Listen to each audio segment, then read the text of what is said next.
မိန်းကလေးတယောက်ဟာအကျဉ်သုံးမျိုးနဲ့မတူညီတဲ့ပုံစံတွေနဲ့တည်ဆုံသွားတယ်။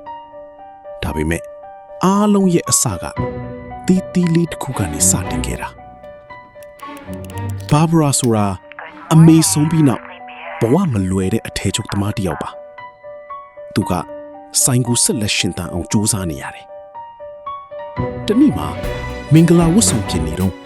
ဒေါသထွက်ပြီးပတန်တစ်ခုကိုလက်လွတ်လိုက်မိတယ်။အဲ့ဒီနောက်လမ်းမှာပြန်သွားရင်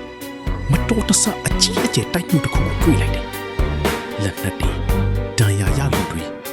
နောက်ပြီးပိတ်ဆိုင်အိတ်တလုံးအဲ့ဒီအချိန်မှာသူ့မှာရွေးချယ်မှု၃ခုရှိလာတယ်။ပိတ်ဆိုင်ယူလာရဲကိုခေါ်မလားဒါမှမဟုတ်ထွက်သွားမလားဒါပေမဲ့သူရွေးချယ်တဲ့လမ်းတိုင်းကပြဿနာတွေနဲ့အဆုံးသတ်တယ်။ဘာကိုရွေးအရေးမကြီးအဆုံးမှာသူဟာမတူညီတဲ့ပုံစံနဲ့တည်ဆုံသွားတယ်။လောဘကြောက်ရွံ့ထွက်ပြီးအားလုံးမအောင်မြင်ဘူး။ဘာကြောင့်လဲဆိုတော့အရာအားလုံးရဲ့အစကဒေါသတစ်ခုပဲပြီးတော့လက်လွတ်သွားတဲ့ပတန်တစ်ခုလေးကြောင့်ပဲ